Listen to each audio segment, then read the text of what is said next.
Wires up and welcome back to the Wires Up podcast. It's great to have you guys back here.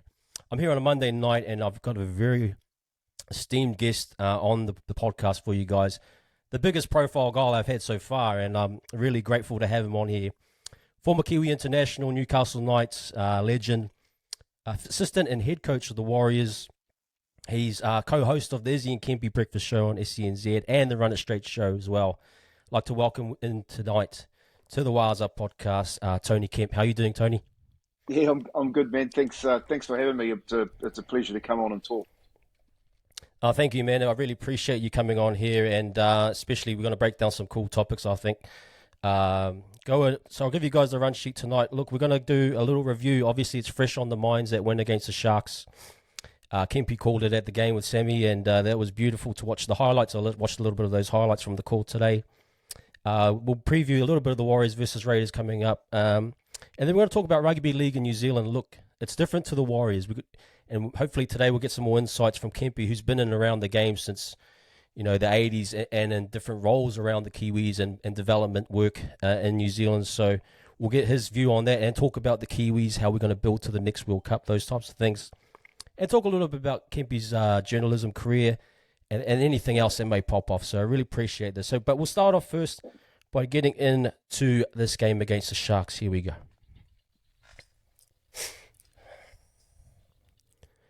Look, guys, it was a beautiful Sunday. The weather was great, and the scoring as well was beautiful to see. Look, a dominant performance by us, and it was a kind of a character-building performance. And I just want to talk about that game, 44-12 at Go Media. Kempy, you were there calling it. What was your thoughts on that game? And what was your takeaways? Look, I think the first thing with it was over the next 2 weeks, that Cronulla game and then the Canberra game, really important for the Warriors, given the fact that not a hell of a lot of, state of origin football was being played through those two teams. So where they're sitting on the competition above the Warriors in fifth and fourth position, it was a good indication to see how we're going, more defensively for me than offensively. Because if you go back to that Brisbane game after the bye, they were starting to hit their straps before the bye and then come out of it. I was expecting the Warriors to start to really hit their straps offensively. They got those 4 or 5 tries disallowed against Brisbane, but then the following weeks, the snowball started to happen and they started to click. And you could actually see that building up through the beginning of the season to that point. And then they've gone on that run, lost a couple of games that, the South one especially, which they should have won. Ironically, if they'd won that, they'd probably be sitting in first position at the moment, given that they've still got a bye. But the game against Cronulla on the weekend, for me, was really a good chance, because you see that the offense is there, and you saw that again yesterday with the 44 points.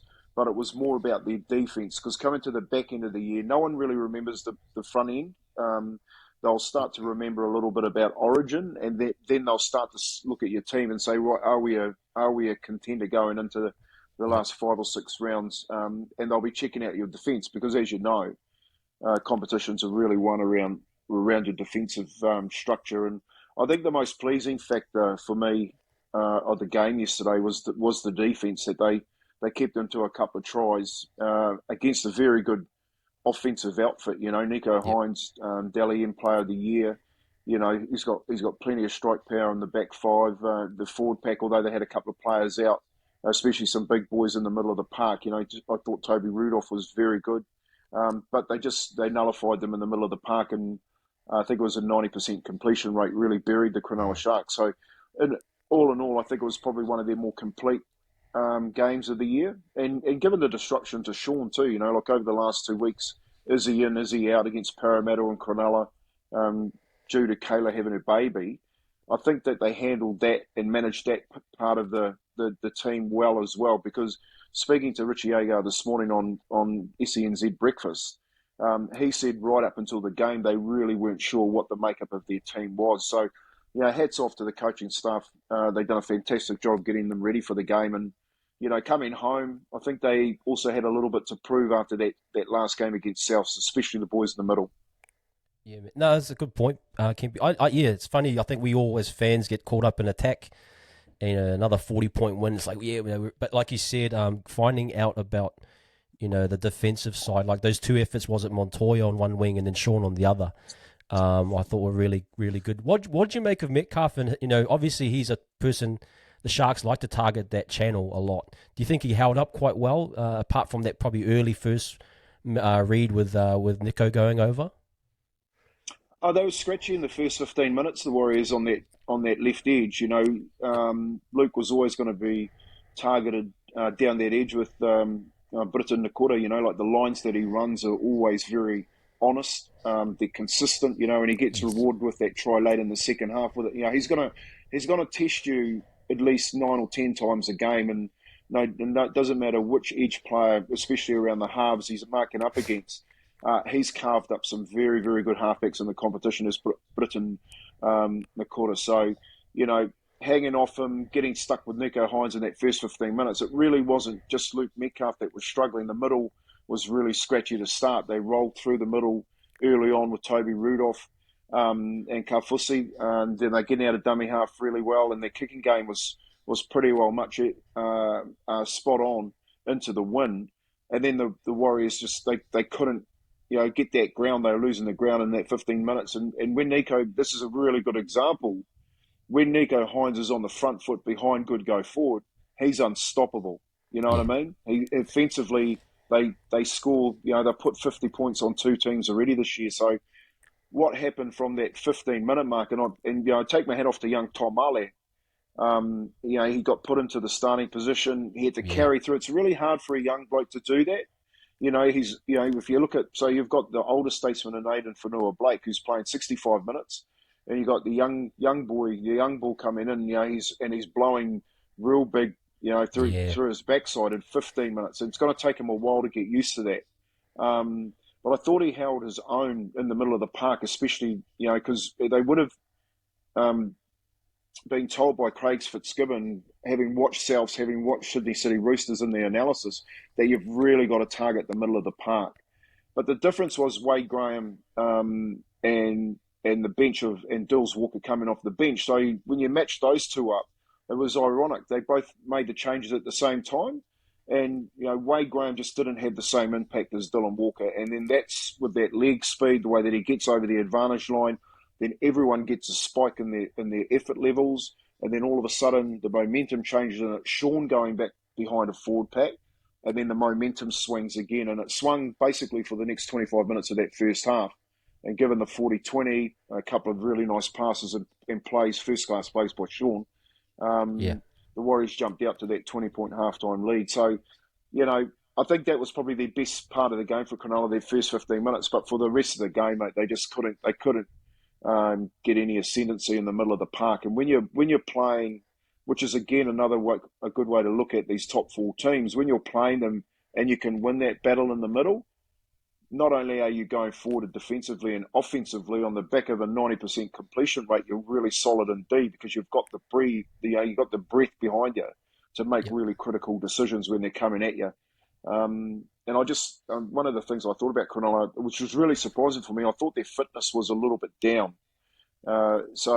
Craig Fitzgibbon, he'd be a little bit concerned with that, I guess the next 7 rounds to play because they've got some pretty tough games coming up, and they need to get a couple of wins under their belt.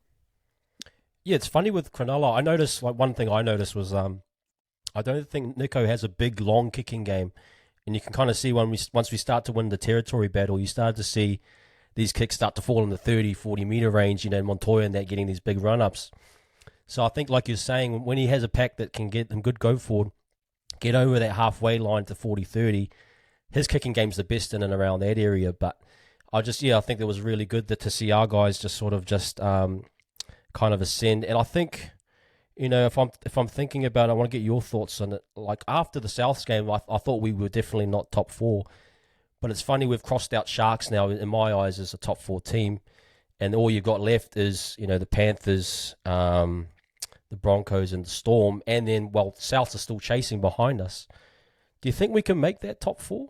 Or is it? Yeah, look. I think that this game on Friday night against Canberra is critical to that outcome. Like the addition of a 17th team into the competition with 3 buys gives you a false ladder. You Yeah, know what I mean? And South still have 2 buys to go. So if you actually add good point. everyone's buys up, South sit inside the 8 now. I think Souths will go on a little bit of a run towards the back of the year. So I'm not really worried about them. Where they finish is the question. Yep. And if you add those extra 2 points that the Warriors get on the back of Canberra, then they'll sit comfortably in the top 4 with a really nice run home with the 5 games playing teams that are well below them, and expecting what we saw last night, building some momentum into the finals. So the answer to your question is yes, of course they can make the top 4, but there's still a couple of factors over the next couple of games that need to play out. I think we saw that win, that you can play really good football like that at home. That's why teams have never won outside the 4. That home ground advantage, if you get a top 4, puts you in really good stead for finals. So Yep. I'm pretty sure they'll start talking about that if they get the Canberra game. But the second part of I thought was a little bit concerning was when Sean went down with that ankle injury, and you're talking about the kicking game. Like, the difference in the kicking game with Nico and Sean is that Sean's got power in his kick, so he's Yeah, kicked enough massive. balls, and his kicking game's arguably one of the best in the season of any of the NRL players. He's got length and power, and Nico hasn't had that yesterday into that wind. But Shawnee's first class. And if you look around at Nico's backup kicker, and Matt Moreland, like, he's a terrible kicker of the football. Yeah, You'll get Brayley. Like, Brayley never kicks it out of dummy half. And it's pretty similar to us, like we never see Wade Egan kicking that often out of dummy half. And true. then Luke Metcalf, he's a young half. He has got a nice kick on him, but he hasn't kicked enough. And when Shawnee went down, you started, because we've had such a good season Oh, mate, with players not absolutely, having serious injury. You get a look in absolutely. that last 8 minutes and go, "Ooh, we're scratchy." You know what I mean? So those are a couple of factors for me playing over the next couple of weeks. Is one, we go into the bye round, use that really well without any injury, so it's more about rest and recovery, Yep. and getting yourself ready for the run home. And the other one is, mate, we've got to win the game against Canberra. Like, if we're a serious contender to finish in the 4, then we can't lose this one on Friday night against Canberra. A couple of injuries, Tohu went down with a wrist injury. They're pretty sore. They swell up. He's a tough bugger. I've got no problem with that. He'll probably play. Shawnee, like, how bad is that whack? It looked like a collision. It didn't look like a sprain. It was more of maybe a hematoma in the top of his shin, or Mm. around the sort of side of his calf. Like, they can take a little while to run off. So with a quick turnaround, a 4 day recovery, play on your 5th day. mm, we might be a bit scratchy for those 2 selections this Friday night. Yeah, no, definitely, and it's a short turnaround. It definitely is. I just want to get into quickly. I mean, it's natural to make a comparison when you're having a good season to one of our best teams, and obviously you're a part of that team, and I think, we're sitting where we are. We're quietly confident that we're going to have a run here. And I kind of wanted to kind of compare it to that 2002 team that you're part of, but maybe also the 2001 team. You know, sometimes we play so well, and then we'll get to the finals, and then we might get knocked out, bundled out in the first round. That type of thing. And then I think about, especially when you guys made it in 2001. Against the Storm, you won. You got to that draw. It was an amazing moment. And then the next week we got bundled out by the Eels, which was pretty rough. But then obviously you guys rebuilt that and set it up for 2002. Do you think we were in a kind of a more of a 2001 phase, or are we ready to rock and roll, go deep into potentially go deep, or do you see us bundling out, early in the early rounds if it comes to that stage? Yeah, so 2 parts of the question. Definitely not in the 2001 stage. You got to remember, like, we never had a team. We had to rebuild that team. True. We were rebuilding it through the off season. It just so happened that we got a good nucleus of players back. and really battled our hardest to get that last game in Melbourne and sneak into the 8, play Parramatta, get towed up and bundled out in that first game. But it was the experience, that experience sort of set us up more like, I think the team that you got now is sort of more like that 2002, 2003 team where you've got experience and players that have been in there. Like if you look at Ivan, if you look at Campo, PJ Marsh, Stacey, Arwen, who had been around, for quite a while, and then you mix all the young blokes around them, you have a mixture of NRL experience and then a mixture of talent. And there's a couple of parts of this that when I look at the Warriors team, like I look at Webby, like he reminds me so much of Ando. You know what I mean? Like one he's got red hair, and redheads they're a little bit different. They're pretty straight up and honest type of guys.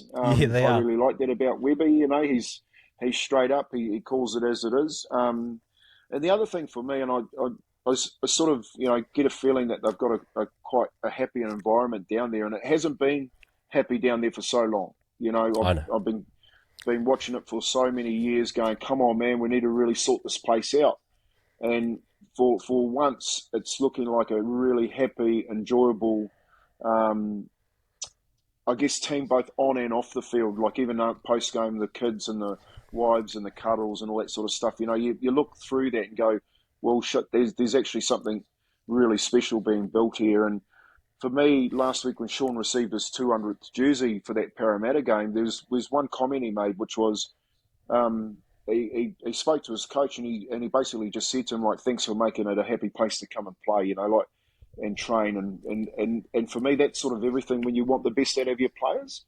So there's very, we try to do that when we were coaching myself and Ando, like make it, an enjoyable place. We make training enjoyable. We'd invite the families in. It was a lot different back then to what it is today. But in essence, when you're building that DNA of who you are, and it's sort of there's a lot of trust around what you're doing, then you tend to get those results like you saw yesterday. And I think they're more in that 2-2, 2-3 situation at the moment where they can actually build. Because the problem that we had was we should have kept that team together for 4, 5, 6, and 7. And of course, as the history paid out, we lost quite a lot of those players for one reason or the other. So hopefully they are building towards that. They've got the nucleus of a very good side for a few years to come, I think. No, you're absolutely right. Yeah, I know what you're saying with that 2003, and then all of those players left. It was unfortunate, but like you said, you got to kind of build around it. I think with Sean signing on an extra year, and I've really thought of, just personally, I've thought of this, the real year is 24. You get RTS, you get CHT, Sean signed on for another year. You under one more year under Webby's, program and everything. 24 is a year I thought that's the year you push for, premiership. I think it might be on this year. Who knows?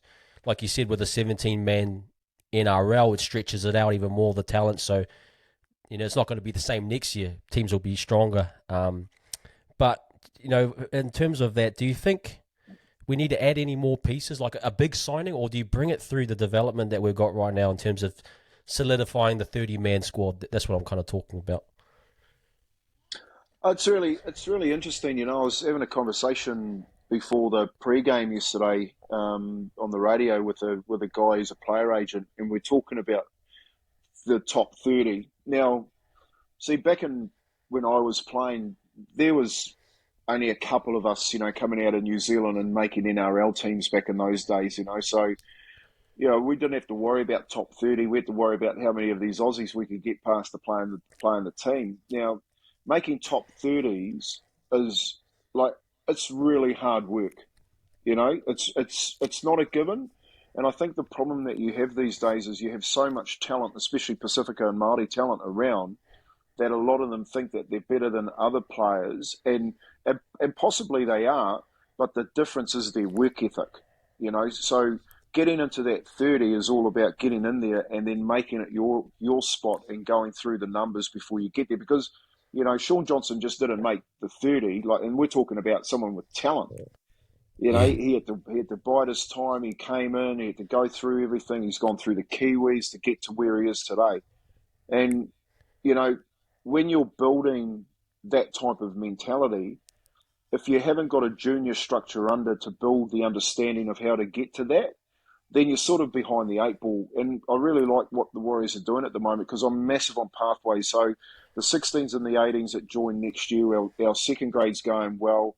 We've got a first grade, and our depth looks okay at the moment. So when you're building that, though, you've got to make sure that you've got the right players to fit into those spots without jumping the gun too early or Yeah. losing someone because of it. You know what I mean? So I'm pretty sure. I don't know what their recruitment strategy is. If I was looking, at the roster, we definitely need a big middle. All right, so Yeah. we need another big middle player. I know that we use Maratu Nuakure there and Mitch Barnett there. They do a fantastic job being interchanged in and out of edge and middle. But we need, and thank God we haven't lost Aiden Whanua Blake or Oh, Tohu to injury, but we need one more. And I think that is the piece, like you said, you've got Roger coming back. I think he slips into that right centre. He plays a bit of a Joey Manu role on a yep. roving type centre, which is a pretty hard role to play. Yes. Yes, it I is. think Chance is a marquee signing. So, at least you've got Roger to cover fullback if you need it, Yep. and of course, with Tamari Martin, you got CHT coming back. Does he cover, another middle role? Where does he, so you've got all these bit part players, but if I Yeah. was looking at one position at the moment, I would say, yep, we're in for a middle forward. Does it come from our reserve grade? No, I don't think he does. I think we've got No. to sign, a mid-range half type, probably cost you half a mil type front rower to come over here and be solid behind the likes of Tohu and Aiden. Yeah, I'm with you, man. I think like there were some games where, especially the Souths game, I just think they were just overly dominant in the forwards, and you kind of think, well, if we had another big bopper, with footwork similar to AFB, then you can kind of compete in terms of yardage when you're playing a yardage game like that under that type of weather, and just for again for versatility's sake, and also just for an overpowering element, having another big bopper would be really cool. I'm with you, man. I think those young guys. I think people were very hyped up about the young guys coming through, but there's a big step up. Like even people were saying Volkman's the next thing. Don't worry about. I said, bro, there's levels to this. Sean's on another level, man, and we've got to ride that while it's here.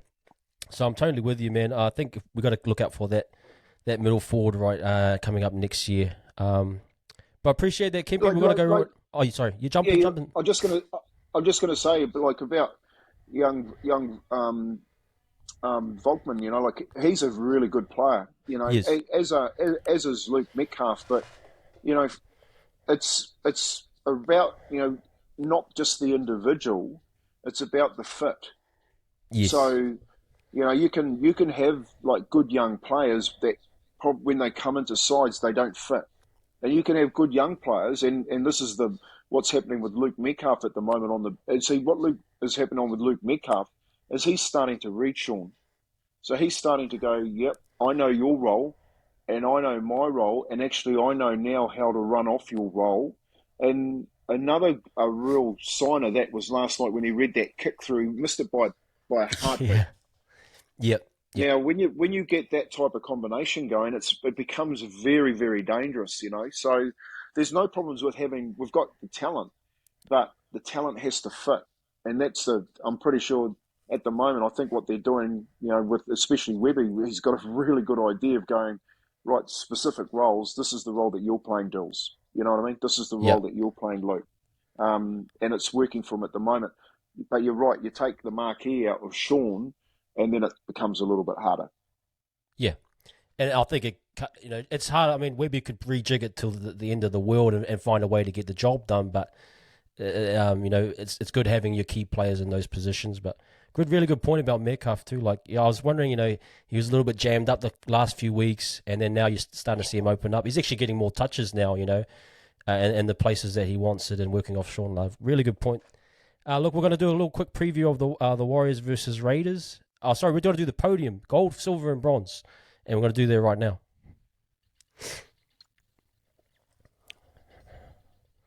Okay, Kempy, we're doing this segment called the Podium. Got gold, silver, and bronze like the Olympics. Who was your gold player for yesterday's game?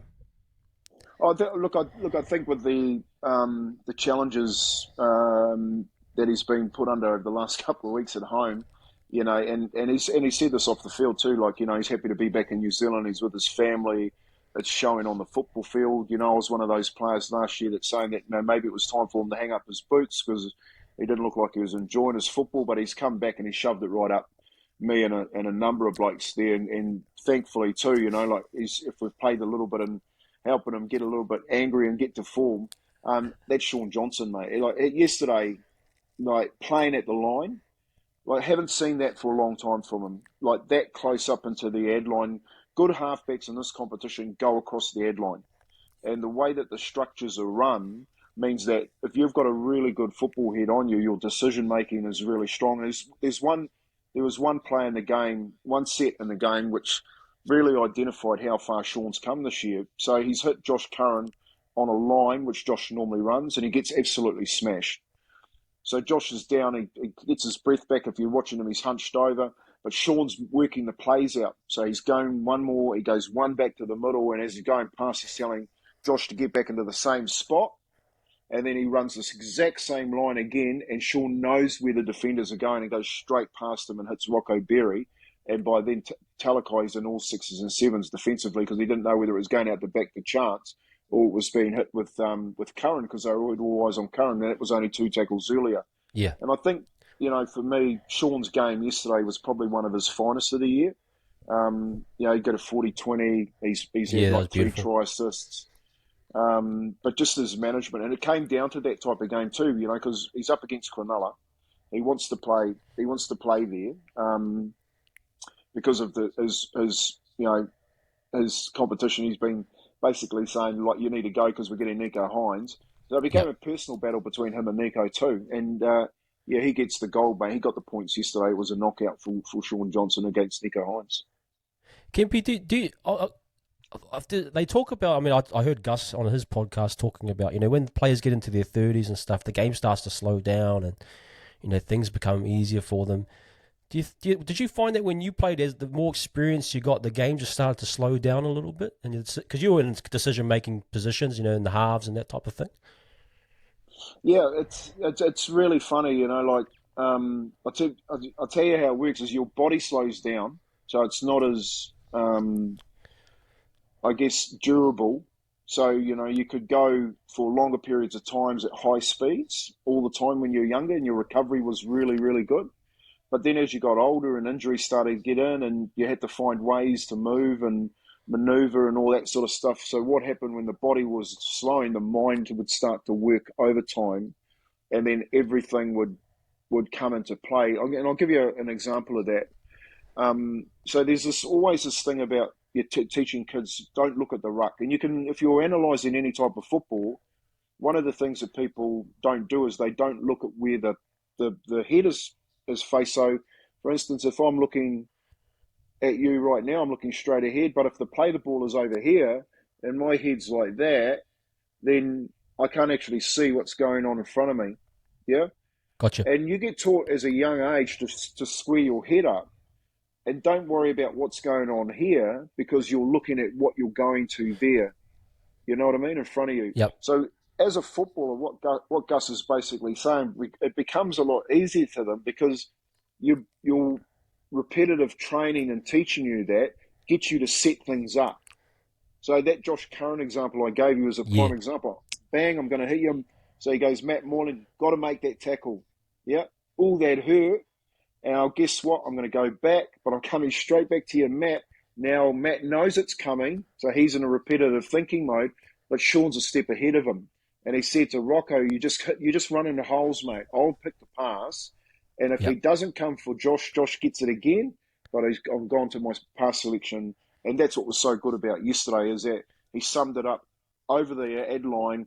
Well, the defences, once you go to the ad line, they make either rash decisions or get caught flat-footed. And he's hit the right marker. And that's experience. Like, you can't Yep. really teach that. That's where the Volkman, when people say, oh, Volkman's the next thing. Well, Volkman couldn't do that yet.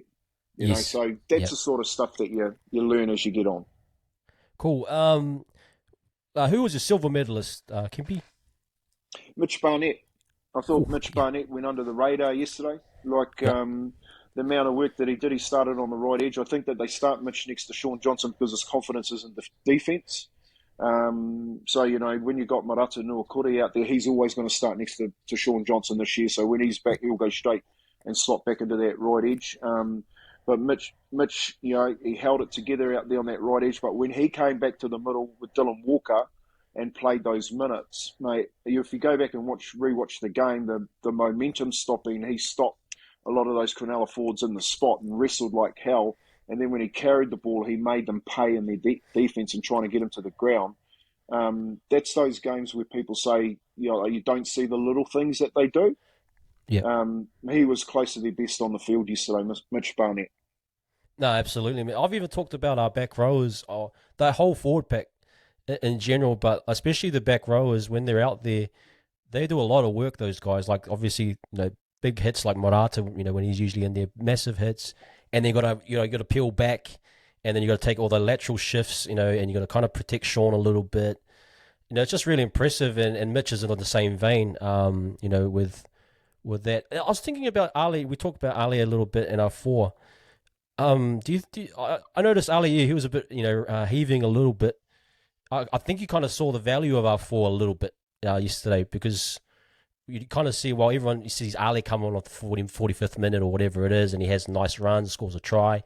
And so your mindset thinks, well, Ali's the next big thing. And well, but really when you see it, what our four does in that start of the game, it's massive. It has a big impact. And you could tell Ali just wasn't used to that. He's like, oh, this is a little bit different right now. So what do you make of that with our four starting? Well, he's got plenty of experience, and Bunty's, 20, 25 minutes is exactly what a coach wants, in the middle of the park. I thought last week against South Sea, against Parramatta, I think Bunty, he does his job pretty well. It's exactly what the role they want him to play. Yep. But he's used to it. So he's used to the minutes, and he knows, when he gets to that time, he's going to be rotated out. So he knows how to get into the game and keep himself moving through it.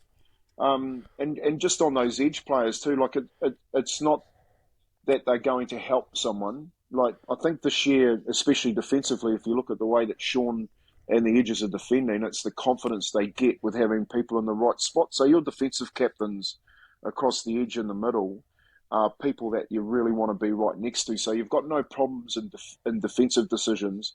And it's more that they know they're coming for you to assist you if you're feeling a little bit like you're under pressure. And that's really important in those three and sort of four in defenders, two in defenders.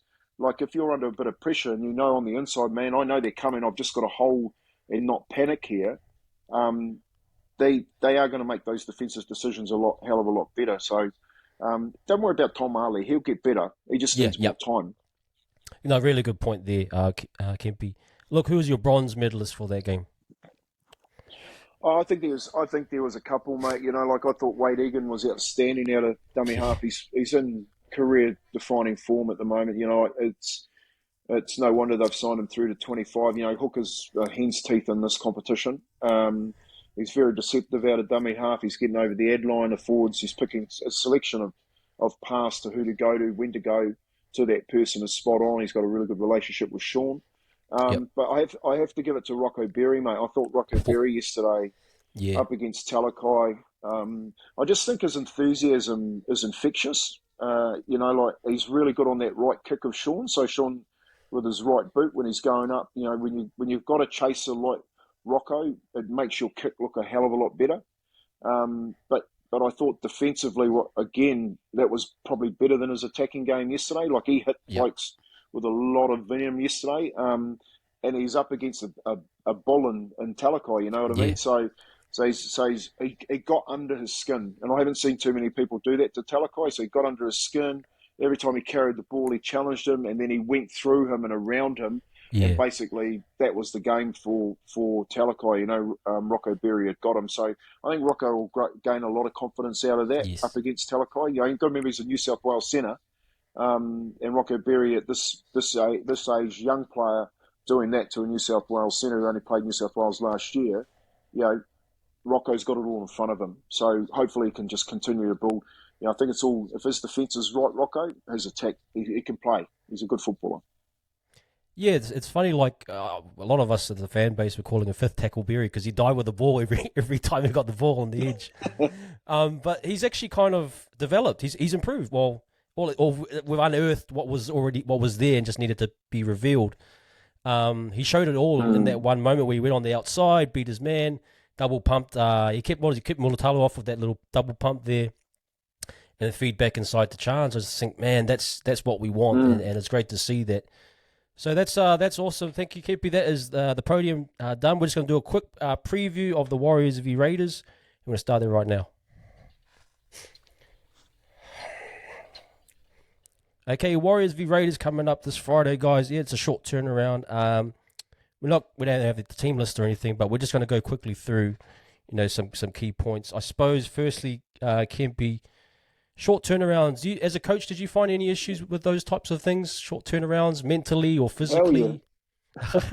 Yeah, mate, you hate them. You hate short turnarounds. You know what I mean? You've got to get the rest in, the recovery. There's injuries you've got to go in. They've got a couple of serious injuries with Tohu with his wrist injury, and Sean with his knock to his leg. Other players will be carrying niggles, so touch wood. You're hoping that everyone's going to be fine come Friday. So that's really your challenge. But the best thing about it is that it's here in New Zealand, so they don't have to get the travel in there where you normally lose a day. So they'll be working pretty hard over the next couple of days to get them right. I'm expecting them, if anything, to be stronger this week against Canberra, and they're going to have to be.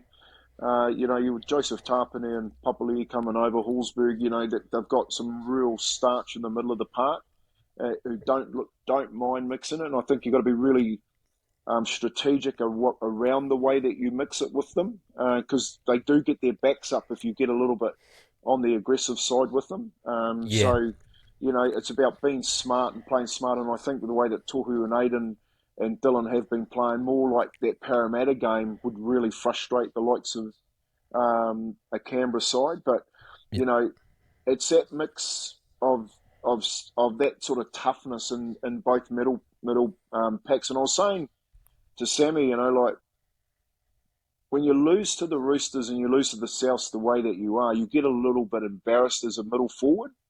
And against Cronulla yesterday, in front of another 20+ thousand crowd, they had a chance to say, man, we're actually really good in the middle of the park. And I thought they went and they owned the Cronulla pack. And I think one of the I guess they're going to have to put this one to bed, because if you're a Penrith, if you're a Melbourne, you're going to really target that part of the football field coming semi-time. And what we need to do is we need to make sure that we're ready for that. So, having 7 weeks up our sleeves is a good chance to get it right. And again, it starts, you play another top 4 inside the top 8 team this year that's above them. And mate, they come to our home and they do what they did to the Cronulla forward pack. They get Sean on the front foot, and then it's again about stopping the Warriors. So it's pretty much the same as what they did to Parramatta, what they did to Cronulla. It's don't worry about the edges. Sean ain't going anywhere unless that middle owns that middle of the park, and I think it's pretty critical this week. It's a big game for me. This is probably, I'm thinking, their biggest game of the year is this one on Friday night. It's going to be so defining in so many ways. Wow, that's a really good take there.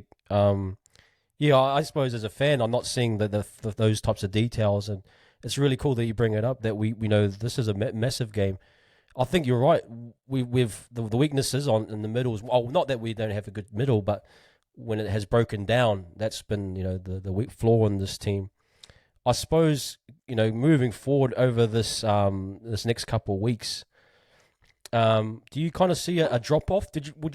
After obviously we'll find out about the Canberra game, but can you kind of see a a drop off, or because I've noticed there's been a bit of an ascendancy, and some teams are starting to drop away. You know, the lower for 14, 15, 16 teams. Do you kind of see us kind of continuing that trend upwards, or do you kind of see us kind of leveling off a little bit? Do you mean in like effort level or form level, Yeah, if or just yeah, form on and the effort, ladder? yeah, form and effort level. No, no. Look, I don't see Yep. us dropping off at all. You know, like there's a couple of indicators that when you're watching the competition, that you get to look at teams and go, yeah, that's really scary. And I knew that that team would do that. So at the moment, the Cowboys are really scary. You know, they're Yes. going on a bit of a run.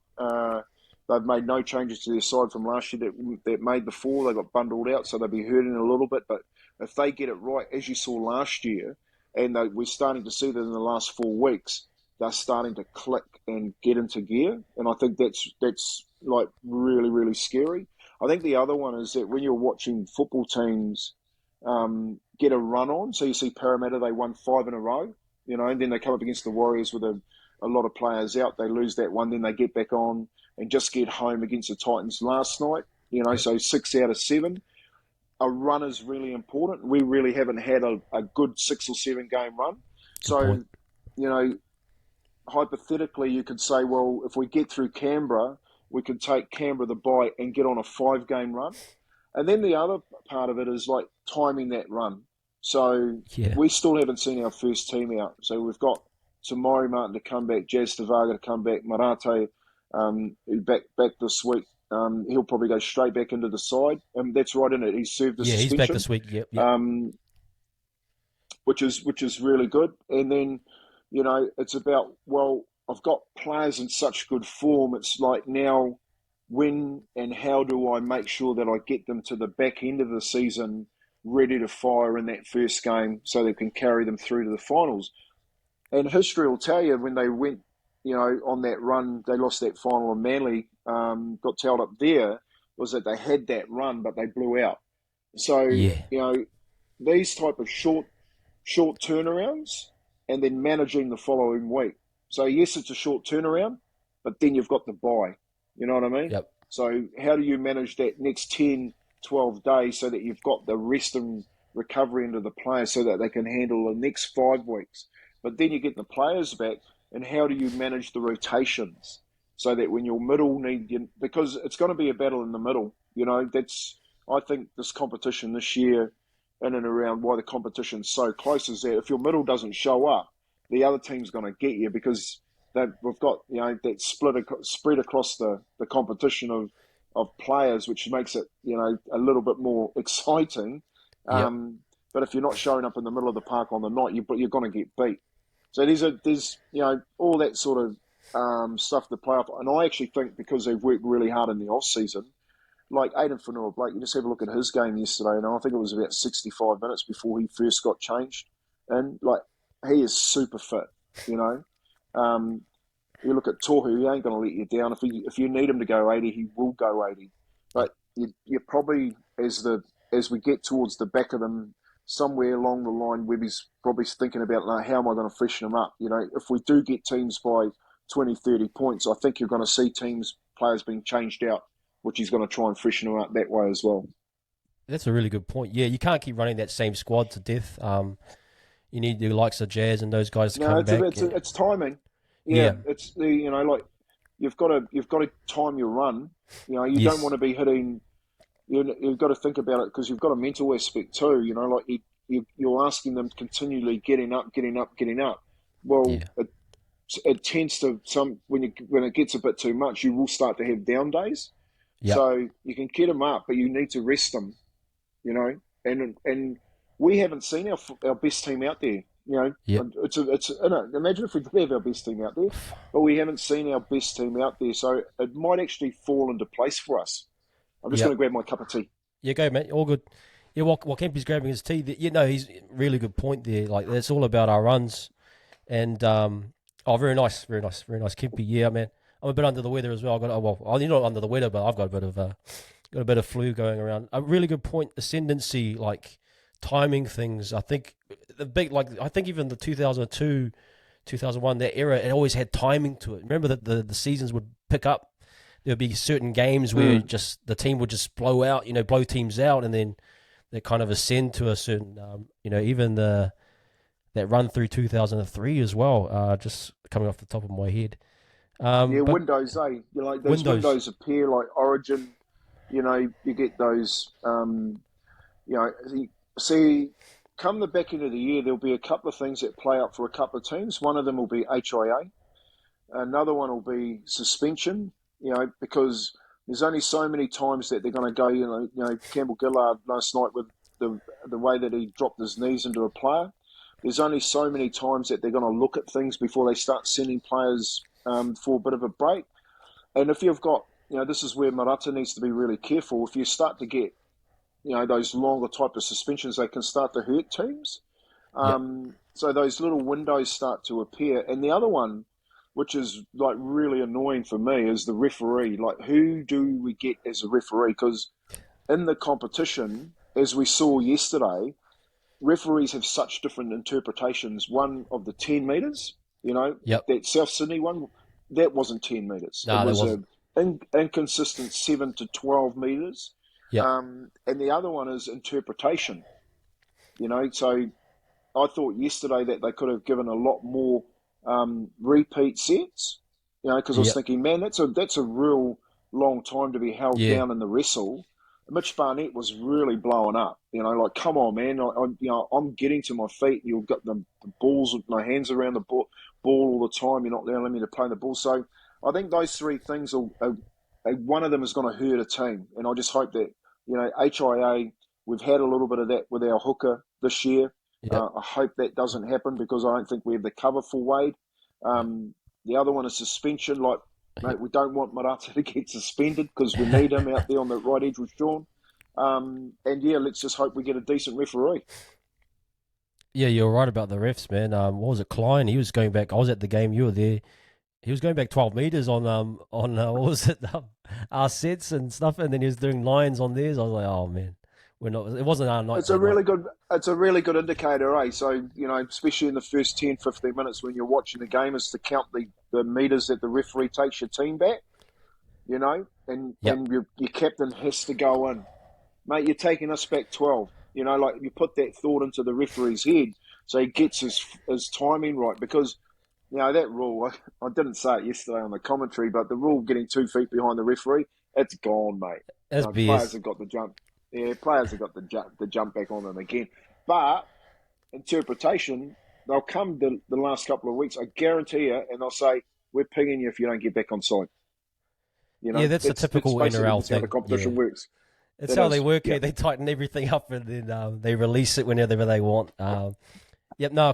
Thanks for that, Kempy. That sums up the Raiders and Warriors game coming up Friday, guys. Oh, actually, I don't really want to ask you right now, but off the top of your head, kind of a prediction, kind of score prediction, that type of thing. Anything off? Oh, look, I think we they haven't named a team yet. I think we got a little bit of a worry in and around Tohu and Sean because you don't want to, if they are, let's say a grade 2 injury type thing, you don't want to risk them, especially if they get another couple of weeks to recover. But they're two really pivotal players, and it is a real critical game for them to get, given the way that the competition and the buys still have to play out. So I'm picking that if Tohu and Shawnee do play, I actually think we win the game. I don't think it. I think it's going to be pretty tough in the middle, so I don't think it'll be as a score from Cronulla. I think their middle's a little bit tougher than that. But I do think we'll get Canberra at home. No, cool. Okay, guys, you heard it here first. With Kempy's prediction, we should get the dub. I feel so too as well.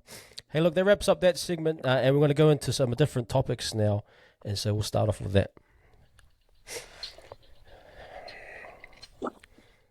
Okay, guys, we talked about the Warriors, but there's an underbelly, or not, underground movement almost with rugby league in New Zealand that doesn't get acknowledged a lot. But my man here, I know, talks about it and is actually a big advocate for it. I'm a big fan of rugby league, the sport in New Zealand, and trying to help that develop and grow.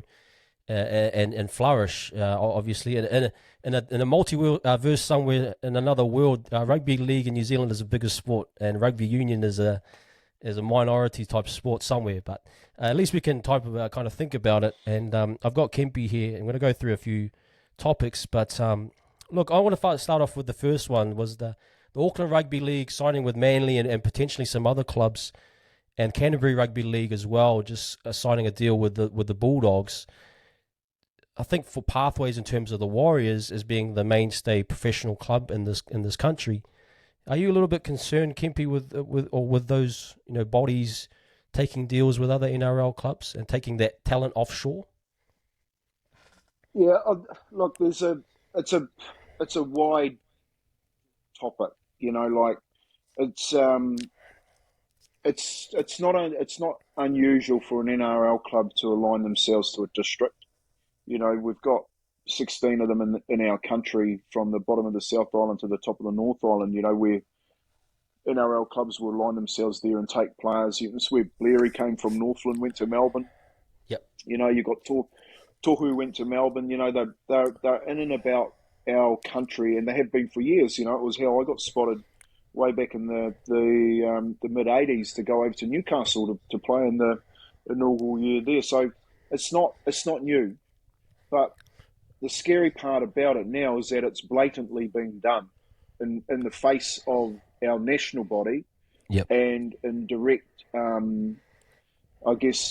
conflict with the Warriors, who, should really, because they're in New Zealand, have first dibs on the recruitment strategy. I'm not saying that they should get players, but they should at least be able to walk into places first and say, look, I've got this opportunity that I want to build a recruitment strategy. Because one of the things, that I've always said, if you have a chance to play in your country, which we never back in our days, then that should be your first port of call. You're home, for welfare issues. You're close to your family.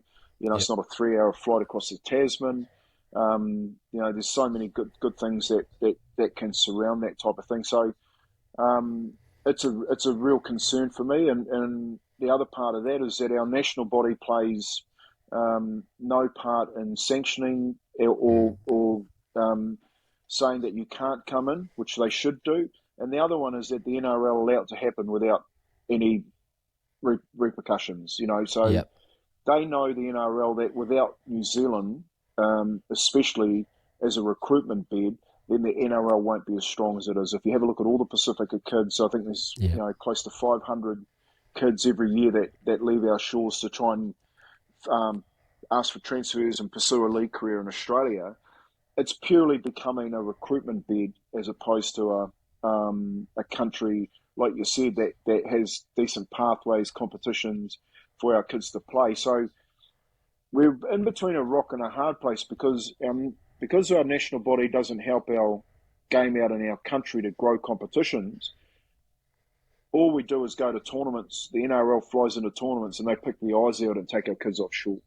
So it's not their fault. They've just got nothing else to go back and play at. So we can't play club football. We've got no age group consistency across the country like back in my day. And you can't play weekly club competition in your hometown. Now, what does that look like in the future? The problem that we have in the future is that we've got to be really careful that it just doesn't become a recruitment bed. And for the Warriors, it's a real big concern. If you've got clubs that are aligning with, Auckland, who hold close to 50% of the participation ranks, and they're less than 100 metres away from head office of the Warriors, it's a bit of a concern.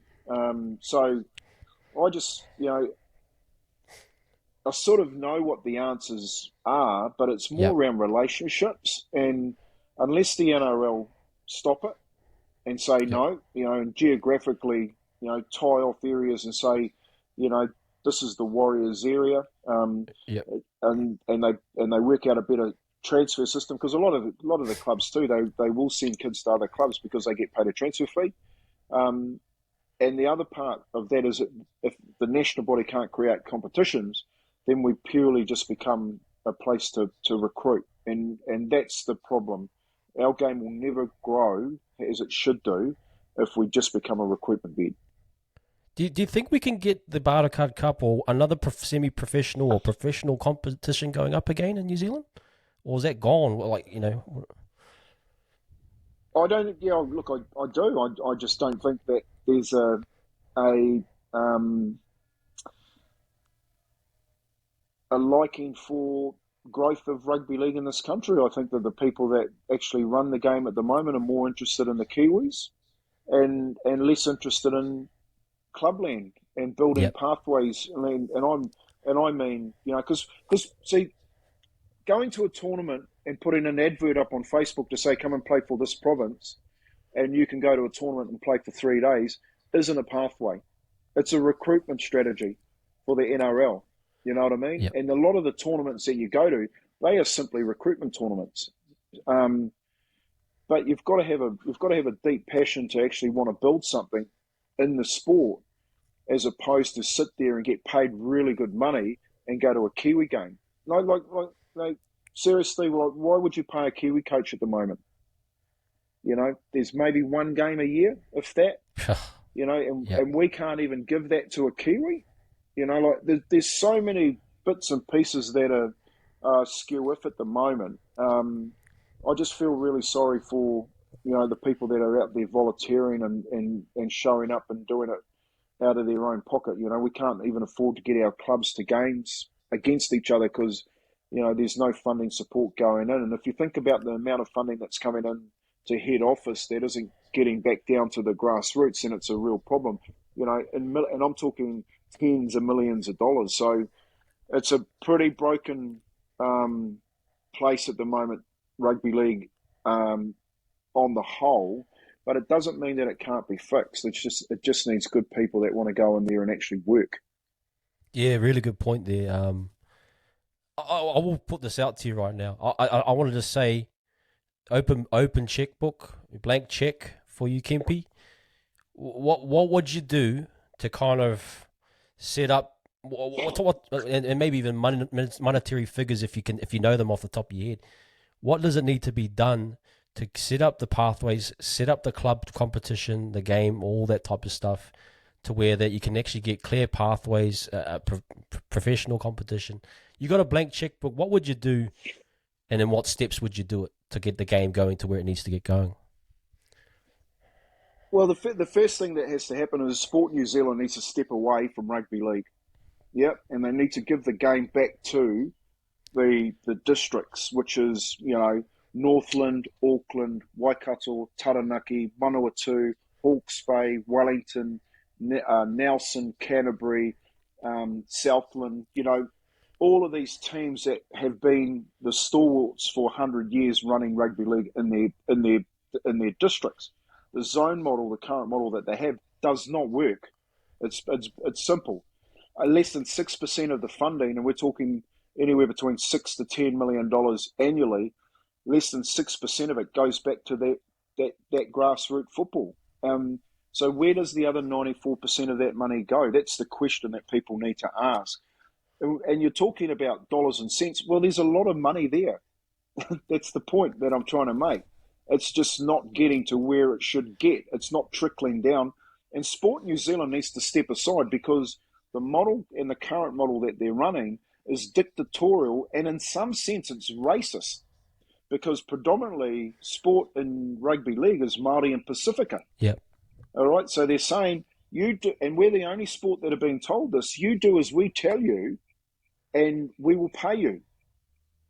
Yeah, but what they aren't being told is that is not getting down to grassroots. There is no integrity in the sport of rugby league in this country, which is unfortunately being driven by Sport New Zealand and the national office. So they need to step aside and they need to give ownership back to the districts. Now, once the districts get ownership back, and I can tell you this for a fact, they actually want to start playing football against each other again. And they will build age group football, and they will build tournaments, and they will get together, and they will do what they've been doing for 100 years. And then if you distribute the 94% of dollars that are going through the organisation back to where it should be, you will then start to get meaningful competitions. And once you get the meaningful competitions, you probably will get, on the back of it, a semi-professional competition. So Wow. the problem we have is that everyone knows that. It's just that they will not allow it to happen. And unfortunately, I'm not just talking about the New Zealand Rugby League. I'm actually talking about our government won't allow it to happen.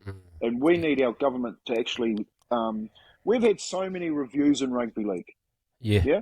We've had the Yep. Iverson report, the Anderson report, the Timbuktu report, you know what I mean? The report after report after report. And the problem there that you have with it is there is no accountability around the reports. So there's Yep. no audit. And when the chips go down, because Sport New Zealand have got this model, they just say, well, we're going to review the sport. Well, mate, we're done with reviews. The Yeah. game's on life support. You know, your CEO's getting a bucket full of money. You've got all these people in head office getting bucket loads of money. And you've got these clubs and districts dying with Yep. kids that got no pathways and no competitions to play. And I thought that's what you did in rugby league was you help the districts and you help the clubs to survive. And the only reason, I've got to qualify this because the only reason I talked about this is I've worked for the NZRL. Yep. So I was part of the zone structure, all right? I Yep. chaired the zone. In fact, I chaired 2 zones. So I got to have a really good look at it. And I went and worked in the Auckland Rugby League. So I've sat on that board as well. So I looked at Yep. it from a district point of view. Then I went back to Taranaki and I chaired that district. Yep. And had a look at that. Then I went back to my club and I chaired my club, which I still do today. So apart from the managing and the coaching of the Kiwis at the elite level, I've actually had a look at the whole model. And the whole model is broken. And the pinpoint, like the pressure point, is not actually in to do with any of our people around our country. It starts at the top. And it starts at Sport New Zealand and it starts at the New Zealand Rugby League. And they need to put their big pants on and step aside. Yeah. No, you nailed it, man. So good to hear it from you. It's something I mull over in my head, and I think, you just need money to. But you said there's money there. It just it isn't trickling down to the right places. Do yourself a favour. Like, this is a really unfortunate part about it, and I try and tell as many people as I can because you can get these as a public papers, you know what I mean? So you go and look at the AGM and you look at the report, the annual report, and you read the financials, and there'll be a column in the financials which will tell you what the 7 directors get, which are the board. So they never used to get paid, like volunteers in rugby league, including on the NZRL board, used to do it because they loved the game. And to be quite honest, they've done a hell of a lot better than what these people are doing these days. Yep. But these people get paid, including what they call 1 FTE. Now, FTE stands for full-time employee. 1 FTE and 7 directors get, for years, as much as what the game was getting. Oh, man. Now, that in itself is wrong. Yes. You know what I mean?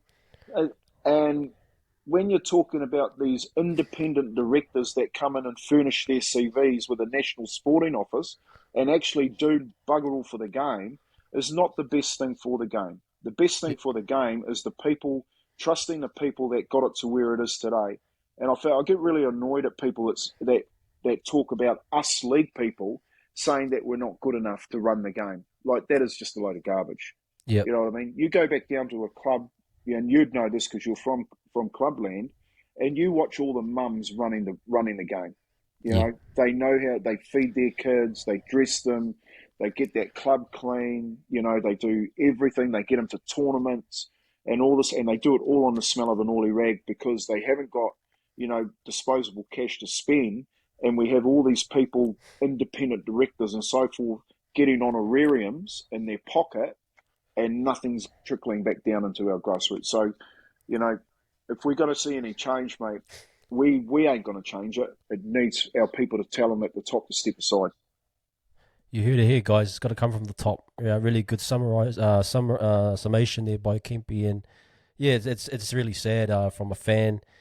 And I think that's what I was talking about, was where the Warriors get viewed as, rugby league's going great in New Zealand. Look, the Warriors are getting 25,000, and then, but if you take a really good look, it's quite sad what we're just talking about here. So don't get confused, guys. It's a big problem here moving forward. I want to actually talk about, Kempy, about the Kiwi Rugby League, or the New Zealand Rugby League player, and the growth of that type of player. Because I mean, naturally, when you went overseas to Newcastle, and since that point, there's been a ton of rugby league players go there. And I'm not to discredit them, but they're very much supplementary players to the existing, creative players.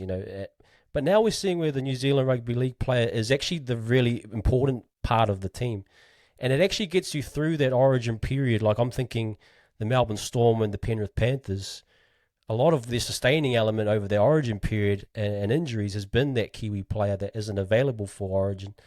It's a kind of not a big trend, but it's something that I'm thinking like that's a bit concerning for me. Is that Kiwi players are kind of, there's more of them and they're in more key positions, and now origin can maintain what it's doing, and those teams can still sustain what they're doing. Are you kind of worried about that trend where it's just supplementing origin again and allowing the club competition to keep going? Yeah, look, I have been for years. I've Yep. always been, origin is origin, but bleeding black is really important, for the mana of the jersey, which is your Kiwi jersey, because I've put that jersey on, and there's no way in the world players of my era, I can tell you right now, would throw a green and gold jersey on or a blue or maroon, because we were Kiwis through and through, and that was our aspiration, was to follow the likes of the Kurt Sorensens and the like. So um, yeah, it was always gonna, if I can say, if you're following the American model, the NFL especially in collision sport, like in the NBA, and the colouring of their sport over the years to what it is today. Well, we're sort of in that mode.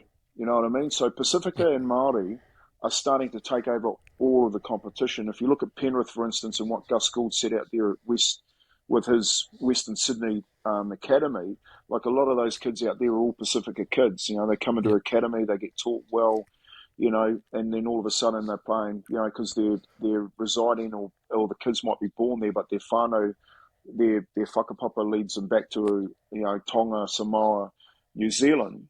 Then they align themselves to New South Wales, Queensland jersey, and it is a real concern because it diminishes the mana of the black jersey. Yep. I call that the retention of the Kiwi heart. Like you've got to retain that. You've got to fight for it. And unfortunately for us, we fight against New South Wales and Queensland because we don't have that origin carrot. We don't have internationals regularly. We don't have a schedule, even though the New Zealand Rugby League will say, yes, we're getting a calendar and we'll show you for the next 10 years what games you're playing. Like we don't even know if we're playing a game this year. Yep. And what that does is it sort of adds to the anxiety of a Kiwi player that has to make a decision between New South Wales, Queensland, or New Zealand. Like if you look at the two best fullbacks in the game, Caleb Ponga and Reece Walsh should be both wearing a black jersey. Yep. It's just by design happening and going to get worse because in another 10 to 20 years, it is fully Pacifica and Māori. The competition, there'll be a sprinkling of Australians playing in this. It's not state of origin; it's actually country of origin currently. And if you Yep. go back and look at the Australian schoolboys that was only selected 2 weeks, now you try and pronounce an Australian name in that boy in that team because Yep. they all come from the islands or they're Māori. You know what I mean? So um, I think the player was always, and this is the same about the African Americans, is they were built for collision. Yep. Their short twitch fibers, their speed, their agility, and just their talent, which is natural. Yep. Back in my day, was really good to play in the competition. But as the player evolves, you're looking at players now, like you look at Aidan Fanua-Blake, he's 65-minute, one of the top 4 front rows in the competition. You know Yep. what I mean? Like you put him on the market tomorrow, he gets snapped up just like that. You look at the 2 biggest paid front rowers that have just gone to market, and Payne Haas and Tino. You know what I mean? Yep. They ain't Australian front rowers. If you understand what I'm Yep. saying. So Gotcha. um, the, I I do get, and I have had a concern for a long time that if we're not in the fight, we'll lose it. But we still have a number of advocates for the black jersey, and as long as Yeah. we've got those, then there's always a hope that when they're talking to kids back in their NRL franchises, that the black jersey is, got enough money to draw them out. But when you're getting paid 60 grand, what is it, $30,000 a game at Queensland and New South Wales, and you're getting, I don't know, what would you be getting these Is it days? 5 or? Maybe 5%, 10% of that for a Yeah. Kiwi Test match. It's a no-brainer. You know what I mean? So Yeah. it's a really tough one at the moment. I think we're in jeopardy of losing a lot of good players to Origin. But again, if we're not in the fight and we're trying to retain those Kiwi hearts and give them pathways, like meaningful pathways, if we can't get them. See, Australian schoolboys, if you look at their structure, they go Australian schoolboys. If you make that Australian schoolboys team, you're guaranteed basically an NRL contract.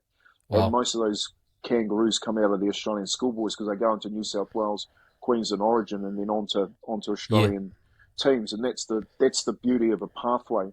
We've got Kiwi boys that go into the NRL. Sonny Bill played for New South Wales, and Yeah. then Jason Tomarola played for Queensland Juniors, and then all of a sudden they got to make a decision. Benji Yeah. played Australian schoolboys, then they make a decision. We got to get our own decision making over here in a pathway, and mate, under the current structure, I can't see that happening. Would you? I know this is I've thought of this as another way of kind of getting our game off the ground. Would you sign the Kiwis brand over to the NRL or something like that? Or is Look, that really? I That's wouldn't. way too far away. Is it? Yeah, like No, too it's far out. not. No. Look, it's not. I don't think you would need to sign the brand over, but I think that the NRL should run the national body 100%. And I've always thought that we should be classed as a third state. I think the game has evolved enough now. There's a big problem here because I think Queensland, New South Wales is too big a brand to change. But Yeah. I think New Zealand as a third state could create a Pacific Cup with New Zealand, Tonga, and Samoa, for instance, playing in a Pacific Cup type tournament or Tri Nations Yeah. down here, because Samoa made the World Cup final last year, and Tonga's beaten each one of those teams. Yeah. So if you can imagine New Zealand, so you make your own concept and you build that here. Yeah. But you get people up here a little bit scared of that way of thinking, mate. Because they think that we Yeah. don't know what we're talking about. Yeah. But I think if the NRL came in and put the funding behind it and put the right people in place to actually get it up and running, if you played that, mate, you probably have to play it at Eden Park. Mm. You pack it out, Yeah. Would you? I know this is. I've seen the All Blacks too. They got the All Blacks 15. I think we've got so much depth. I know it's. I hate to say it, but it's kind of trickled back into Samoa and Tonga. Like, let's be honest. That talent is technically New Zealand or Australian.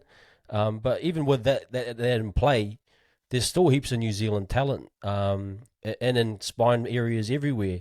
Do you think we could get like a Kiwi 13 going, or like a second A team or whatever, to kind of get more games and more development going through to that higher level? Look, I think the islands have evolved that much now that you don't really need a second team. What you need Yeah, is you need second teams. You know what I mean? So gotcha. just if you take the Pacific Rim, for instance, as a Tri Nations, underneath that you would play the same Pacific Rims in age group football. So Gotcha. you might play a residence Pacific Rim, then you might play a 20s Pacific Rim, or 18s or 16s, and then in those competitions, in your local competitions, they're playing club football and being identified as a Pacifica with an aspiration to go into those jerseys. There is no tiers. Like this international federation have got no idea what they're Yeah. doing. There are no tiers, mate. Like you can't say Tonga's a tier two team. You can't. Where the hell would you say Samoa's a tier two? Well, they're tier two just smashed all your other teams out of the World Cup. They and then of course Origin. If you're forecasting the competition going forward, what you want the Origin to be is a standalone 3 weeks where they go bang, bang, bang. So the Yep. competition stops. You get a chance to rest your players up and get them ready. But in that 3 weeks, as you play the Pacific Cup, Yeah. and you allow New Zealand, Samoa, and Tonga to play. So you give them the. Is it only that New South Wales and Queensland players can stand out? Yeah. You know what I mean? And I think the only reason they won't do it because you might get them saying, "Well, I'm actually not going to go and play Origin. I'm going to go and play in this competition." So Yeah. there's That's all right. that threat to that Origin model, but it take a brave man to put his hand up and work with it. I actually think it'll work. I think there's Yeah. enough players to go through both those competitions. But to answer your question, I think if you start the first part of it, I would think organically the spiral underneath it will just happen. Gotcha. Gotcha. And are you a fan of like doing a mid-season kind of test scene, or like I was thinking even like shorten the regular season a little bit, run your origins in October, September, middle September, and then by October you hit your international scene, or do you think it's better to do that mid-season type NRL, that origins and then tests as well in the mid-season? Um, just the well, the problem you got is you got the NRL. The NRL, is the main business, and they want the NRL competition to be really strong and profitable. Like it's a $2 billion business now. Yep. I think they actually want to extend the competition to 30 rounds. They want to bring another Holy team in. crap. Yep. Yep, which is more games, more media rights, more money. It's all about money. But part of me says eventually the players will bite back and they will ask for a window. And international football at the end of the year never works for the fact Nah. that after 26 rounds in a final series, you actually need to rest and get your body right for the following season. So Yep. you go on these tours and clubs don't want you to go. They want you Yep. to freshen up. But if you play it in a 3 week window, like, Origin, instead of having, an Origin have 2 weeks off, play it again, another 2 weeks and get games done, it's just a standalone international window in the middle of the season. I can see the benefits on that. Like you're getting players resting, getting Yep. them over some injuries, giving them some welfare, some care. But you're also getting the elite playing at the top level of the sport. Um, I'm not really a fan of end of season Yep. competitions, mate, because you just at the end of the year you just don't have your best team. Yeah, I'm with you, man. Like it's the end of season, I prefer something mid-season or shorten NRL season. But like you said, they're going to probably expand. So yeah, I'm with you on that one. I think that's they need to find some space, man. Like if you're going to go to 30 rounds, it's never there's going to be no Oh, international they rugby league. they got to want international rugby league, mate. But unfortunately, international rugby league is below the NRL. That's the. Yeah. As I said, when you're talking $2 billion, why would they want international football? Gotcha. I just want to talk, Kempy, like a little bit about the Kiwis in a little bit, and kind of building a squad going into the next World Cup. Look, I think you yourself kind of, what was that like coming into the Kiwis? Like, was it in '89? Was it? And I think we might have lost that World Cup beforehand in '88. Well, you were 88, kind of yeah. coming on in kind of a new wave, or what was it like to come into that Kiwis environment and kind of get, start off and carry on through to the Kiwis? Yeah. Well, mate, it was fantastic. I grew up when there were pathways, so you played club football in my small province. I played for Waitara, and we had a under 15 competition down there, and under 17 competition. Went away to under 19 tournaments, and those were the tournaments that you went away from and represented New Zealand. So the boys that I played in the Kiwis with, I actually played against in all those tournaments Gotcha. at 15s, 17s, and 19s. So you had a passion to wear the black jersey when you're watching. Like I said, the Gary Proms, the James Luais, the Kevin Tarmadis, and the Sorensen brothers. So when you go in there, '88, I actually trialled for that '88 World Cup team and hurt my shoulder in the final trials. Apparently, they put me in the program, so I must have been going to get named in the team. But then in '89, I made my debut, and it made it like it's a dream come true for players. When you've got that aspiration, which is the black jersey to play, and then get in there and you're playing with some fantastic players. Some of them were icons to me that I got to play with them early on in my career, and at the back end of my career, they've gone on to Stacey Jones and they're to be absolute legends. So, Yeah. when I look at that black jersey, I look at it through a different lens. Because the other thing with that too is that dream that it gave me. It's basically given me everything that I've been able to do today. And you can't take that away from a rugby league kid.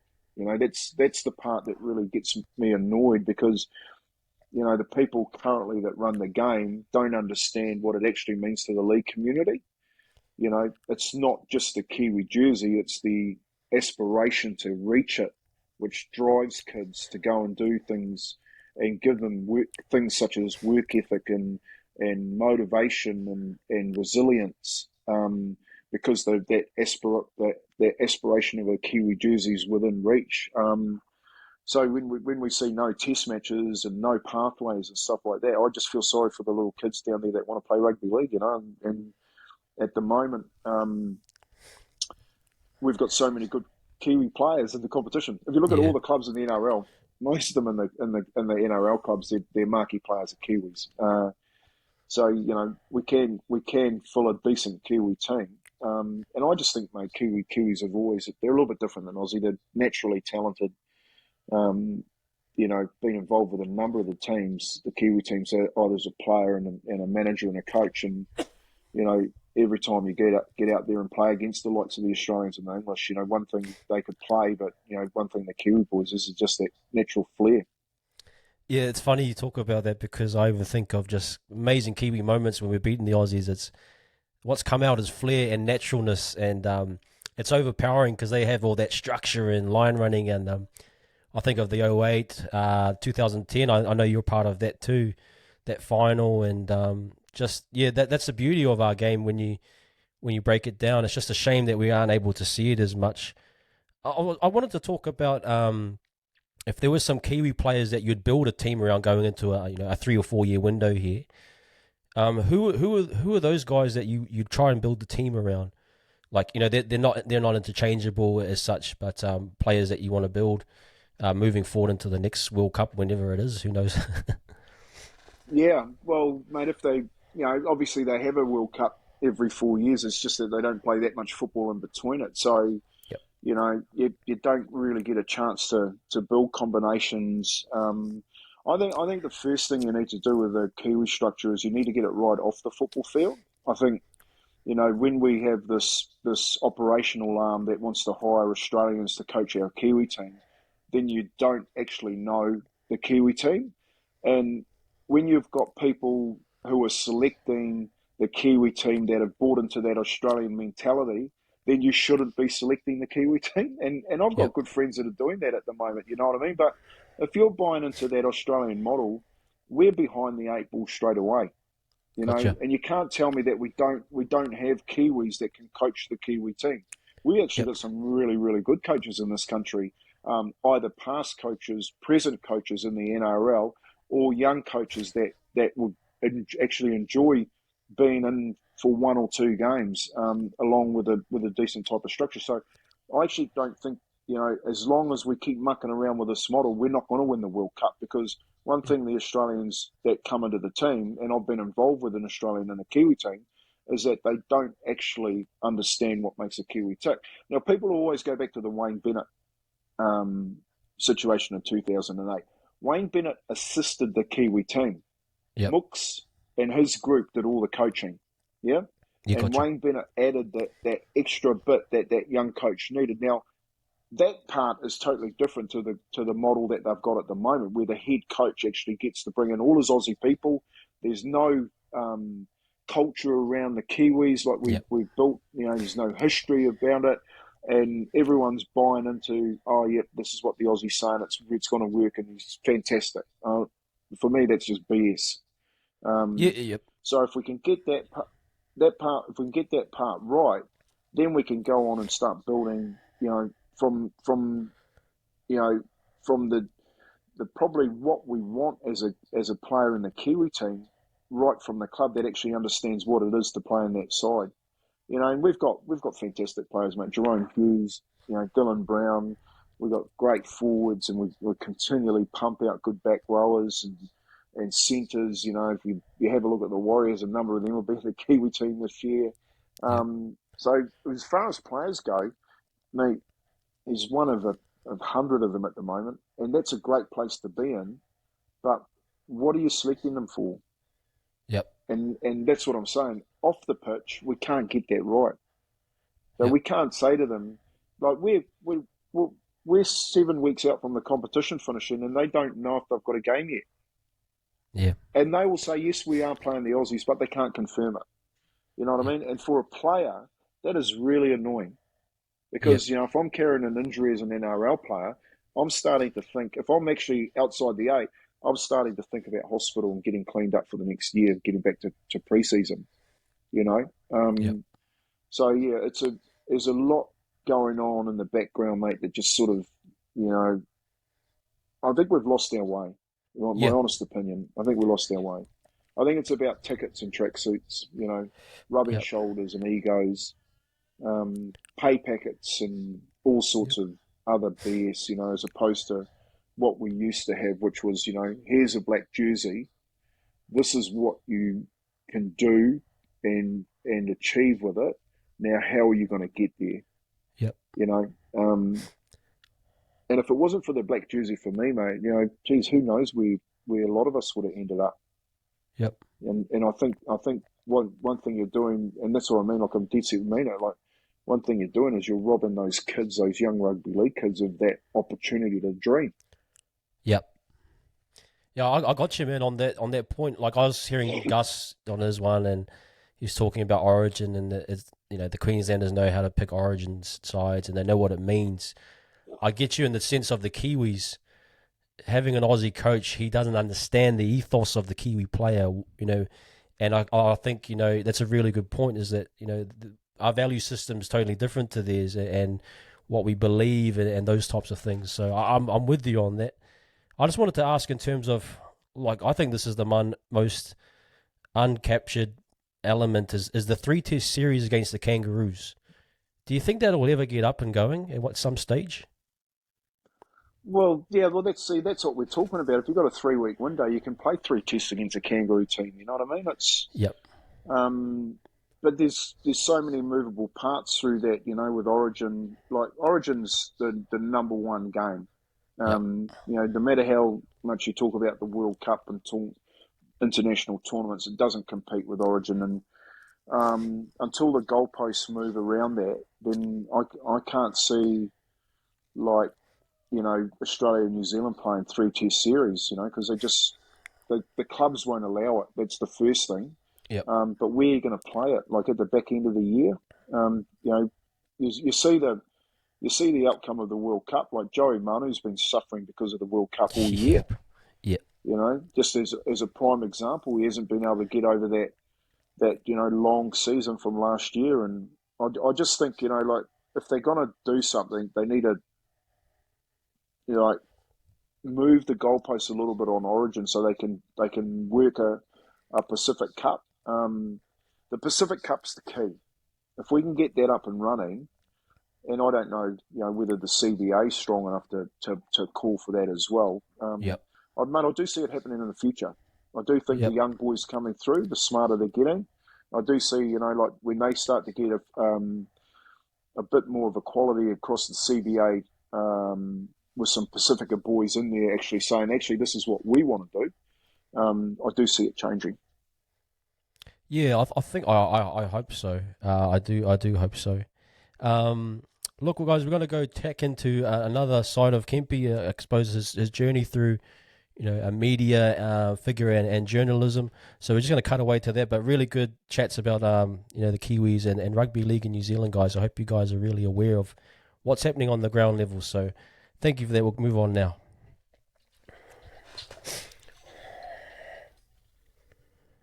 Okay, Kempy. Look, I thought an interesting topic would be to talk a little bit about, being a media figure and in journalism and stuff that you've done.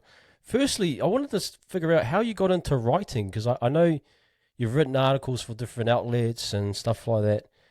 Have you always been a big writer, or is it something you've developed over time? Are you a big reader, that type of thing? Oh no, I'm not a big reader at all, But I sort of once I get started on an opinion piece, I just tend to roll with it, and my thoughts sort of, you know, they just start to appear on, the I guess the opinion piece Yep. where I'm checking it all the time as I'm going through it. So it's something I do daily at the moment. I write an opinion piece for my breakfast show, Yep.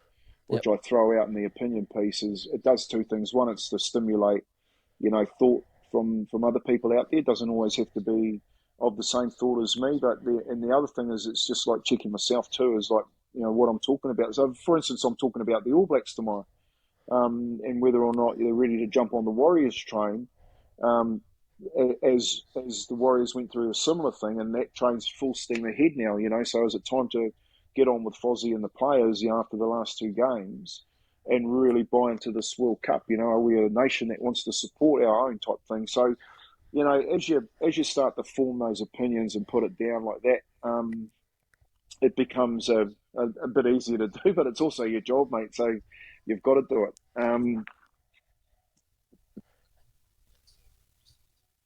Oh yeah. Yep. All good. Yep. You should be good, man. So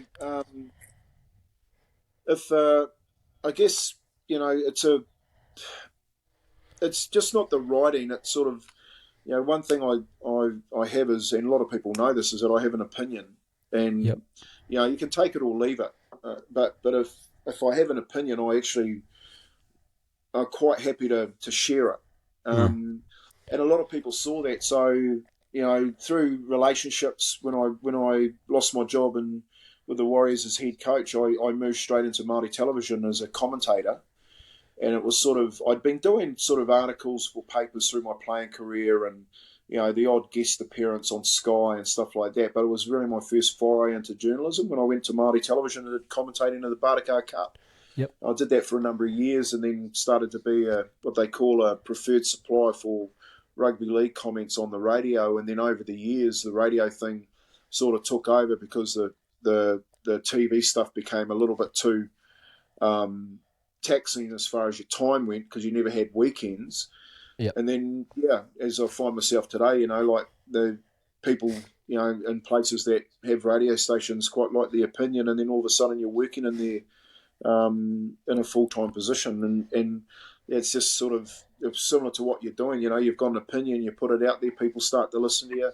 You got your lovers and your haters. That's a Yeah. Yeah. that's a Yeah. big part of it. There was no such thing as social media back in my day. We used to wish that we could look down a screen and see our parents when we're playing over in England. We had to go into a phone box and hopefully have enough pound coins to call home. Yep. But these days, you've got podcasts, you've got all sorts of avenues that you can get into media. But it's really enjoyable. It's part. It keeps you fresh. You're watching. My main topic is obviously rugby league, so I get to watch it every day. I get to analyse decision making from coaches and follow, like what you generally do is what people are saying, and then on the back of it go, pretty black and white. Do I agree with that, or I don't agree with it? And I don't sort of sit in the middle that often. Yep. I'm either yep I do, or no I don't, and here's why.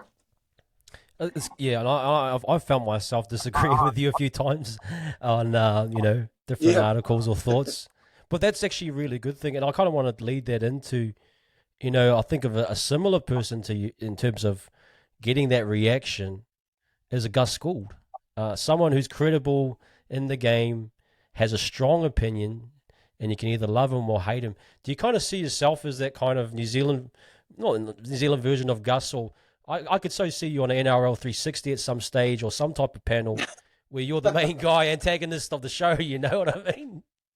well, I'm maybe Gus School's Tony Kemp. I don't know. Yeah. Yeah, look, I don't form my opinions around like anyone like a Gus or that. I think my, one of the things I guess a lot of people don't really understand is that after you've spent such a long time in the game, and this tall poppy syndrome's a massive issue. Like I've got a lot of, if you see a lot of my opinion pieces, or people are watching some of the stuff that I do, and you follow some of the comments are pretty nasty, and they're really getting stuck into me. But because I'm an older statesman, it's social media, so you Yep. get to understand what that is. But I think tall poppy syndrome, like if you've got to be really careful with that sort of stuff if you're going to get into this type of business, because you Yep. do have to, have an opinion, and you are always going to get people that agree with you and people that don't, and you can't buy into either one of them. So you can't let your ego get carried away because people say, "Oh yeah, like, man, you're the man," and then on the other side of the fence, like, you're a pork chop, you Yep. don't even know what you're talking about. You can't coach, shit, blah blah blah. So you don't buy into that. Otherwise, you're never going to form an opinion or a good opinion in that sense too, that you can talk about and debate about it. So look, I don't think I'm anyone. I've got my own identity. I think identity is really important. I think not just in just myself, but I think the conversation tonight, there's a lot of identity around what we've spoken about. Whether it be the Warriors, whether it be the Kiwis, whether it be, origin, and then personally about yourself, and Tony Kemp has an identity, and this identity that you're talking to at the moment is really the football identity. But other than that, you don't know me from a bar of soap. You know what I Yep. mean? So Yep. when people say, "Oh, you don't know what you're talking about," well, mate, you don't know that I lived in a state home. That I slept top and tail, up until the ages of 14. You don't know how tough I've done it as a kid. And just because I am where I am here doesn't mean you can knock my feet out, because I've worked bloody hard to get here. You know what Yep. I mean? So when you take that into context, you see the bigger picture, then maybe that your forked tongue would be held a little bit, and you'd actually agree or disagree with an opinion, not get personal on it. And that's one thing, mate. That's probably the biggest piece of advice is don't ever get personal. Gotcha. Yeah. What? You're saying something. You're putting it out there, mate. This ain't Yeah. personal. This is Yeah. just my Absolutely. opinion. Yeah. Gotcha. No, that's awesome, man. And the last thing, Uncle Kempy, and I think it's actually pivotal that you are Uncle Kempy, because you're that kind of morphed in, well, grown into this other state where you're helping the younger ones, the likes of Izzy, Sam. What's it like working with the younger generation, and kind of not just giving analytics, but it's more so even life advice and those types of things. How's that been helping the younger crew? But I really like that part of my mahi. Like, my journey is always, giving back and talking through, different generations. Like the younger generation these days are really anxious. Um, we've sort of, my generation's got a little bit more resilient because we didn't understand mental health. You see people and they would be a little bit, I guess, what would be the word for it? They'd be a little bit, you know, on that softer approach, and you didn't really know how to approach them, but you didn't really understand it. Whereas these Yep. days you can't take that approach for them. Kids these days, they are very in tune with their emotions, and their thought processes, and they're very worldly because of their access to social media and understanding of what's actually happening in the world. So I actually quite like that interaction that I have with the young guys, because I'm actually learning all the time from them as well. Yep. So they'll keep touching on things that you might have been all right when I was their age, but it's not all right today, or vice versa. Yep. And the uncle part of it came just because Izzy, I don't Yep. know, this thing with my white beard, said, "Oh, hey, uncle," like Yeah, that, and uncle. it Yeah. said it's Yeah. stuck, mate. Like, I say to him, mate, thanks a lot for not calling me kuro, mate. Like, Yeah. I'm Yeah. not a Yeah. kuro yet. But the uncle sort of fits really well in that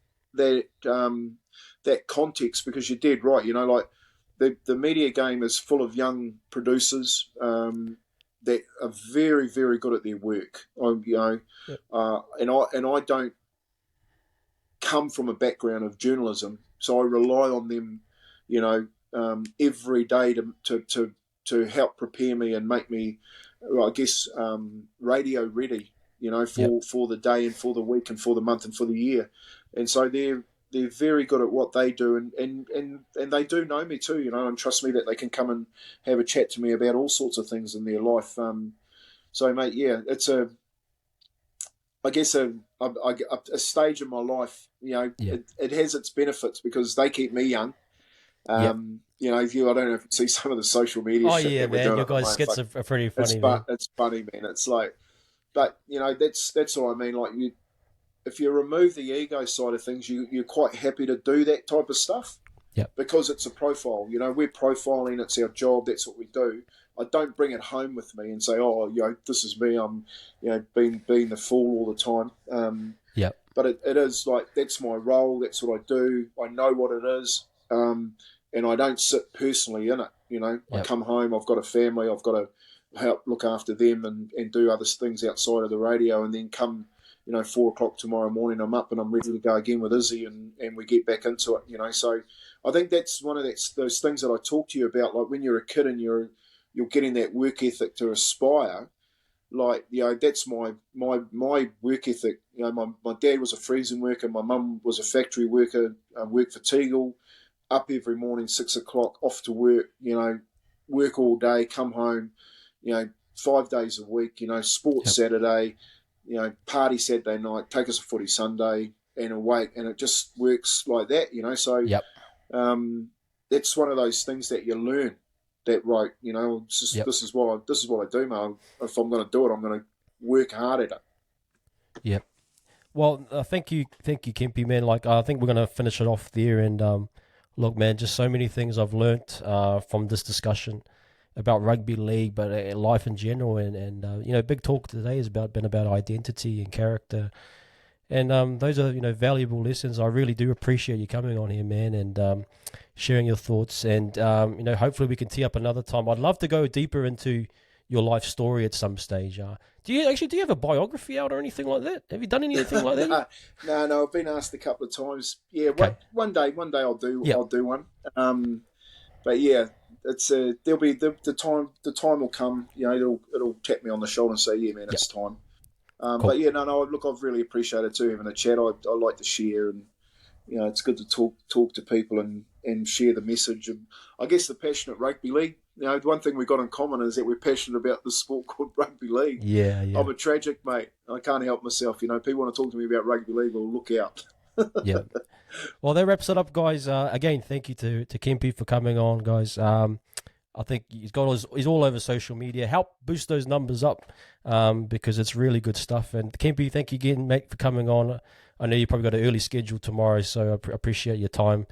And hopefully we'll get another chance. Brother. I appreciate it. I really do. Okay, guys, that wraps up the Wires Up podcast for this week. We'll catch you guys on the flip side, and we'll catch you guys. Peace. Okay. Cheers, brother.